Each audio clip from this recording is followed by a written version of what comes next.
I'm Maya Devi from Royal School of English. Hope you all of you are doing fine.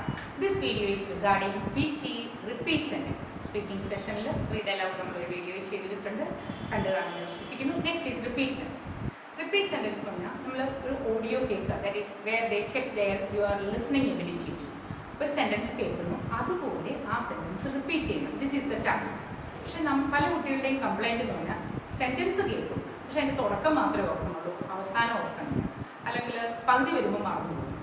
Anyway higher score വേണ്ടവർക്ക് ഇത്തിരി ശ്രദ്ധിച്ച് കേൾക്കണം, follow ചെയ്യേണ്ടതുണ്ട്. പക്ഷേ ഫംബിൾസ് ഇല്ലാണ്ട് പറയണം, കണ്ടിന്യൂസ് ആയിട്ട് പറയണം.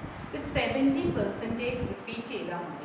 And if you will speak without any kind of a fumbles, you will score higher, 80 above score ചെയ്യാനായിട്ട് പറ്റും. 65 എന്ന് പറഞ്ഞാൽ ഒന്നോ രണ്ടോ ഫംബിൾസ് ഓർ ചെറിയ ഹെസിറ്റേഷൻ വന്നു കഴിഞ്ഞ് കഴിഞ്ഞാൽ even if you cover 65 or 75% of the sentence given, you will score higher. Let's listen. നിങ്ങൾ ലിസണിങ്ങിൽ ഒരു ടോക്ക് കേട്ടു, അത് നമ്മൾ കണ്ടിന്യൂസ് ആയിട്ട് വായിച്ച് ഞാൻ കേൾപ്പിക്കുക, റിപ്പീറ്റ് ചെയ്ത് കേൾക്കുകയാണ്. The key to effective study is being organized. ഇങ്ങനെയാണ് നമ്മൾ കേട്ട സെൻറ്റൻസ്. പക്ഷെ നമ്മൾ ഓർത്തപ്പോൾ അവസാനം വിട്ടുപോയി. അപ്പം അങ്ങനെയാണെങ്കിൽ the key to effective study is organised ഇങ്ങനെ പറഞ്ഞ് കംപ്ലീറ്റ് ചെയ്യാം. ഈസ് ബീയിങ് ഓർഗനൈസ്ഡ് ആണെന്നുള്ളതാണ് നമുക്ക് വിട്ടുപോയത്. But still the sentence is fluent. The key to effective study is organised or the key to effective study is done ഇങ്ങനെ പറഞ്ഞു പോയാലും നമ്മൾ സ്കോർ കിട്ടും. I don't mean 90, but you may score higher above 65 even if you speak fluently the sentence that you heard or the 70% of the sentence you heard. ചിലപ്പോൾ longer sentence വരാറുണ്ട്. സ്ക്രീനിൽ നോക്കാൻ തന്നിരുന്ന sentence. Before you start your essays you should revise the issues we discuss today. ഇത്രയും നമുക്ക് ഒറ്റയടിക്ക് കിട്ടണം നിർബന്ധമൊന്നുമില്ല.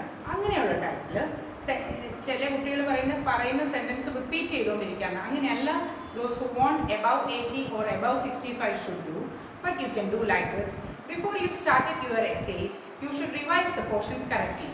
നമ്മൾ ഇഷ്യൂസ് വി ഡിസ്കസ് ടുഡേ എന്നല്ല പറഞ്ഞത്, പക്ഷേ അതൊരു മീനിങ് വെച്ച് കംപ്ലീറ്റ് ചെയ്തു. അത് സെൽഫായിട്ട് ഇടുക. സോ ദാറ്റ് സെൽഫായിട്ട് ഒരുപാട് വേർഡ്സ് ഇടാനല്ല, പക്ഷെ പറഞ്ഞത് പ്രോപ്പറായിട്ട് കംപ്ലീറ്റ് ചെയ്ത് പറഞ്ഞാൽ repeat sentence is never A hurdle.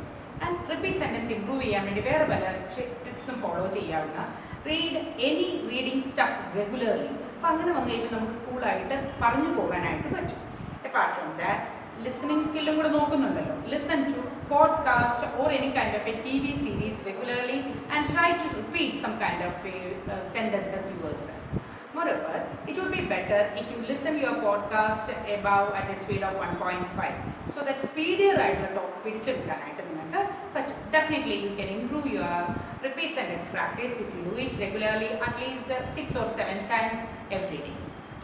Thank you.